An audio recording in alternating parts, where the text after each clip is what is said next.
സംസ്ഥാനത്ത് ഇന്ന് അതിതീവ്ര മഴ മുന്നറിയിപ്പാണ്. 8 ജില്ലകളിൽ റെഡ് അലർട്ട് ഉണ്ട്. പത്തനംതിട്ട, ഇടുക്കി, കോട്ടയം, മലപ്പുറം, കോഴിക്കോട്, വയനാട്, കണ്ണൂർ, കാസർഗോഡ് ജില്ലകളിലാണ് റെഡ് അലർട്ട്. കമലേഷ് കൂടി ചേരുന്നുണ്ട് നമ്മളോടൊപ്പം. കമലേഷ്, ശക്തമായ ഒരു മഴയുടെ സാഹചര്യം, അതിതീവ്ര മഴ മുന്നറിയിപ്പ് ഉൾപ്പെടെ വന്നിരിക്കുന്നു. പലയിടങ്ങളിലും ഈ പറഞ്ഞതുപോലെ തന്നെ അവിടേക്ക് എത്തിപ്പെടാൻ പറ്റാത്ത സാഹചര്യമുണ്ട്. മിക്കയിടത്തിൽ ഇപ്പോൾ നമുക്ക് നോക്കുകയാണെങ്കിൽ മധ്യ കേരളത്തിലും മറ്റുമായിട്ട് ഉരുൾപൊട്ടൽ ഉണ്ടായിരിക്കുന്നു.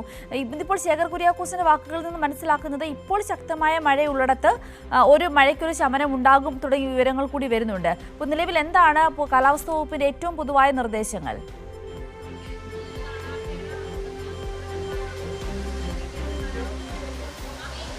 സിന്ധൂരി, തീർച്ചയായും നിലവിൽ ഈ 8 ജില്ലകളിൽ തന്നെയാണ് റെഡ് അലർട്ട് തുടരുന്നത്. അത് സിന്ധൂരി സൂചിപ്പിച്ചതുപോലെ തന്നെ ഇടുക്കി, കോട്ടയം, പത്തനംതിട്ട, മലപ്പുറം, കോഴിക്കോട്, വയനാട്, കണ്ണൂർ, കാസർഗോഡ് ജില്ലകളിലാണ് നിലവിൽ റെഡ് അലർട്ട് പ്രഖ്യാപിച്ചിട്ടുള്ളത്. 14 ജില്ലകളിലും അലർട്ട് ഉണ്ട്.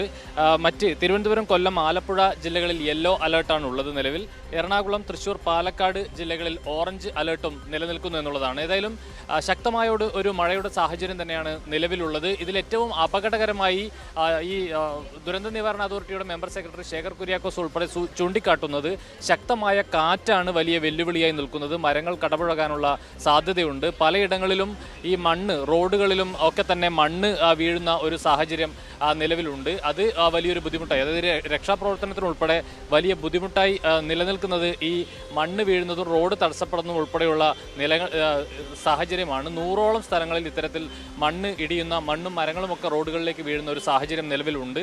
അതോടൊപ്പം തന്നെ ഈ അപ്പർ കുട്ടനാട് ഉൾപ്പെടെയുള്ള സ്ഥലങ്ങളിൽ വെള്ളം ഇറങ്ങി തുടങ്ങിയിട്ടുണ്ട് എന്നാണ് അദ്ദേഹം പറയുന്നത്. അതുപോലെ തന്നെ അപ്പർ കുട്ടനാടും ആലപ്പുഴയും അല്പം ശ്രദ്ധ വേണ്ട ഒരു സാഹചര്യം കൂടിയാണ് നിലവിലുള്ളത്. അതോടൊപ്പം തന്നെ ഞാൻ നേരത്തെ സൂചിപ്പിച്ച പോലെ കാറ്റ് വലിയൊരു ബുദ്ധിമുട്ടായി തന്നെ അനുഭവപ്പെടുന്നു. വളരെ ശക്തമായ കാറ്റ് വീശിയടിക്കാനുള്ള സാധ്യത തന്നെയാണ് നിലവിൽ ഇപ്പോഴും തുടരുന്നത്. അതോടൊപ്പം തന്നെ മരങ്ങൾ കടപുഴകാനുള്ള സാധ്യതയുണ്ട്. അത്തരത്തിലുള്ള അപകടങ്ങളും ഉണ്ടാകാനുള്ള സാധ്യത കൂടി ദുരന്ത നിവാരണ അതോറിറ്റി ഒരു സൂചനയായി മുന്നോട്ട് വെക്കുന്നു എന്നുള്ളതാണ്.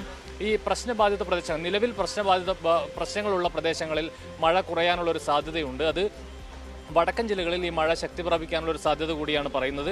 എറണാകുളം മുതൽ വടക്കോട്ടുള്ള ജില്ലകളിലെല്ലാം തന്നെ മഴ കൂടുതൽ ശക്തി പ്രാപിക്കും. അതുപോലെ തന്നെ കാറ്റിനും സാധ്യതയുണ്ട് എന്ന് പറയുന്നു. നിലവിൽ ഇപ്പോൾ 4 പേരെയാണ് ഈ വിവിധ അപകടങ്ങളിലായി കാണാതായിട്ടുള്ളത്. ഇതിൽ ഒരാളുടെ മൃതദേഹം ലഭിച്ചിട്ടുണ്ട്. അപ്പോൾ ഒരാൾ മരണപ്പെട്ടു എന്ന് മാത്രമാണ് നിലവിൽ സ്ഥിരീകരിക്കാൻ കഴിയുന്നത്. ആകെ 4 പേരെയാണ് ഇതുവരെയായി കാണാതായിട്ടുള്ളത്. ഏതായാലും ശക്തമായ കാറ്റ് വീശിയടിക്കാനുള്ള സാധ്യത കാണുന്നുണ്ട്. നിലവിൽ പ്രശ്നങ്ങളുള്ള സ്ഥലങ്ങളിൽ മഴ അല്പം കുറയാനുള്ള സാധ്യതയും കാണുന്നു എന്നുള്ളതാണ് സിന്ധൂരി.